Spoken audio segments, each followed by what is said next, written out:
Thanks for joining me again for Session Van Life. The experiment continues. So, if you might have noticed in some of the other videos, I never said it explicitly, but I did decide to actually cover this section with 2-inch open cell foam insulation covered by a piece of OSB board with some paint.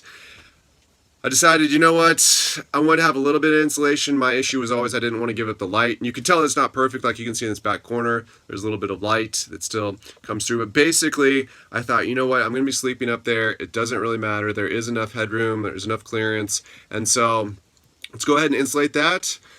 But if I turn, most of this truck has a semi-transparent ceiling. It's like a plastic epoxy. It's pretty cool stuff. It's pretty strong, but it is translucent. And so I was always thinking, man, I don't, especially when I had only 200 watts of solar. You know, I was trying to do it on the kind of the minimalist approach, cheapest budget possible. Yeah, well, so now the day of reckoning has come. It's going to be 102 degrees in a few days. It's already pretty hot. I have this piece that drops down, and the idea was to kind of keep out some of the noise and keep out.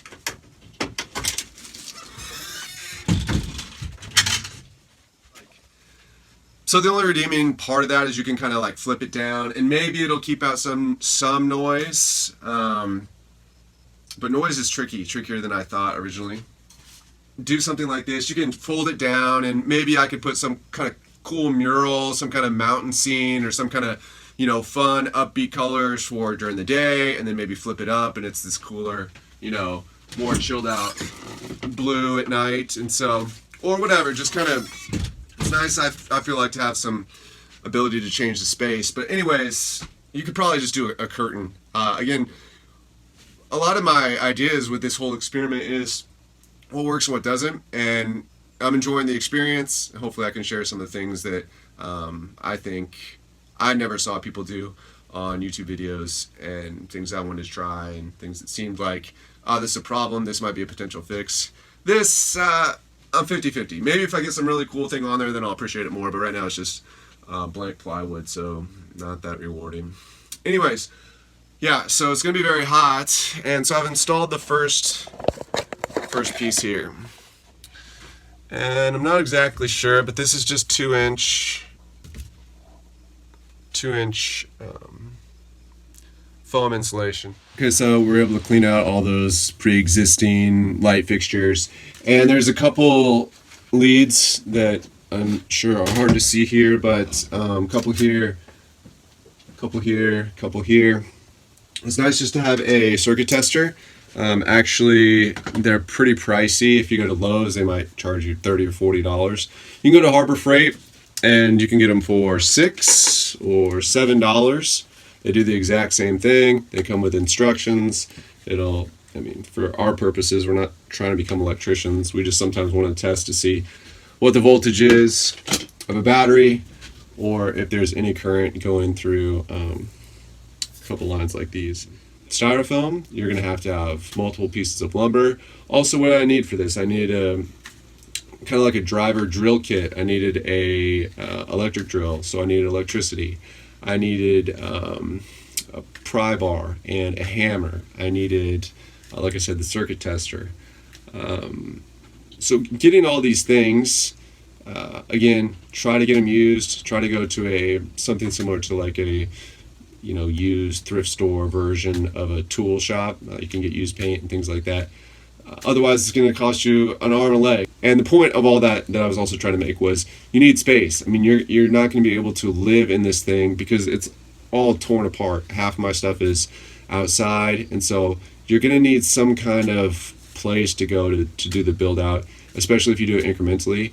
And it's going to need power, and you're going to, you know, make some kind of mess during the day, and you're also going to need a day where, you know, you don't have anything else to do. Like, I mean, you know, cooking or sleep. I mean, it's just going to be all torn apart, which is somewhat stressful. So anyways, we'll put some painter's tape around the edge just for carrying it in and kind of keeping it. It's actually pretty easy to work with, so no big deal. Also, it's very, very flexible material, so you can actually kind of push the limits as far as if you want to extend it way back into the back, you can, because it'll sag down a lot without breaking. And yeah, so I think that's pretty good. I was gonna do 3 sheets, but I think I'll just go with the 2 sheets.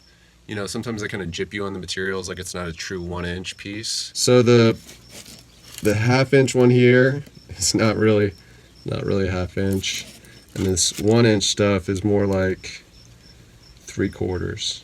So this is probably actually 3/4 stuff that I have here on the left, and so I just did 2 of those, and we'll call that good enough. A little bit. I'm happy that these stay.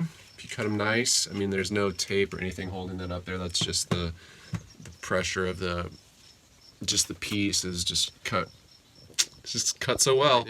I'll probably do that. You know, that's kind of been my habit. Is like if I'm not sure, I'll kind of go like basic, and then if I decide I can't live with the basic, then I'll have to upgrade. I don't really want to run 1x4s all the way across here. If I do, I don't know that I want in the plain wood finish. I want them, but I don't know what I want to do. I want them like red stained or natural stained, gray stained. You know, I don't know, because this is how I am. So, anyways, I think the plan is to use a little bit of liquid nails here, and then I have these 1x4s. I got the 10-footer and the 8-footer, and basically it's 107 inches, I think is going to be my number lengthwise. And I think the idea is basically, like I said, very non-committal, but to run here along the edge, 2, 3, and then the back edge. I know I want to go here to kind of cover up the gaps or any mistakes. Just make it look a little bit nicer. But then, like I said, who knows what's going to happen on down the road. Okay, so done for today. Basically filled out all those gaps. And then I really wanted to run these 1x4s on the edges. Cut out a little section for the solar wiring. Just something to keep that up and in place. I mean, it was staying in place anyway just because of the tight fit. And then I think the plan is going to be to probably run 1x4s on these existing metal pieces. So it'll kind of have like I don't know, I think it's gonna feel very much like those false ceilings in a lot of office complexes. Still know that I love it. I mean, it is very bright because of how reflective the white is. Okay, so this is after the fact, and I decided to go with 1x4-inch pieces for the long length, and then 1x6 inches for the cross beams. And so I think that worked out actually pretty good. Honestly, I was pretty happy with that. Enough that's still how it is today. You can see a few different, hopefully don't notice my mistakes, but I don't think you can see my cut mistakes very bad there. Worked out pretty well, you know. It's clean. You get some shadows, you get some different kind of textures. So I also decided to do some other upgrades. Needed some little mirrors that someone had given me, some artwork. I also decided to paint that sheet that kind of folds down with I had some white paint left over, so just mixed it like 50-50 with water and just kind of brushed that on there, and it kind of gives it that gray or kind of like finished look. At least it wasn't just raw plywood. But anyway, going back up to the ceiling, I mean, you can really see how those white sections, they really kind of like pull the light differently, depending upon, just as it tracks across. I really like it. I did unfortunately run out of 1x6s, so I need to put one more up there, but you can kind of see that that's how we did it. And I'm going to leave that back end undone. The big problem, as you can see in this picture, especially if we zoom in, is that there is now this gap. And I do have a good, I think, idea of how I'm going to fill that. It's going to need to be something that's going to tie into those long 1x4s. and it's going to be on a hinge, and there's going to be some wheels, but then when the roller door comes up, it should hit the wheels, and it'll kind of flip up on the hinge, and that'll kind of keep a lot more warm or cold air in here. Yeah, so I'm hoping nothing really awful happens with finances. I hope that there isn't a big downturn in the economy. I hope 2024 isn't awful. I hope there's no any extra crazy wars. I hope you keep your job, but life is crazy. I was just watching VPRO. It's a channel on YouTube. Actually, it's a Dutch public broadcasting. They do a lot of documentaries. They're really good, actually. And as I was watching one on finance, brought back a couple things. Like, for example, when oil went negative. Do you remember that?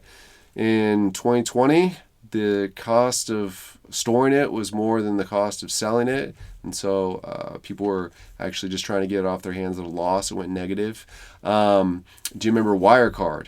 Huge German payment processor similar to PayPal. Kind of just total nightmare. A lot of people lost a lot of money on that. What about the earthquake that hit in the ocean and caused that huge tsunami that hit Japan? And they had 2 reactors explode, is what this documentary said. That was the language they used, or meltdown, I guess might be another word. With the tsunami in, I think, 2011. Like, this stuff that's like, oh yeah, but you just kind of forget about it. Anyways, it's not fear porn. That stuff happens. At some points in 2023, I was contributing up to 70% of my paycheck to my 401k, which was like nuts to me. But it's just you guys can do it. So thanks for watching. We'll talk to you soon.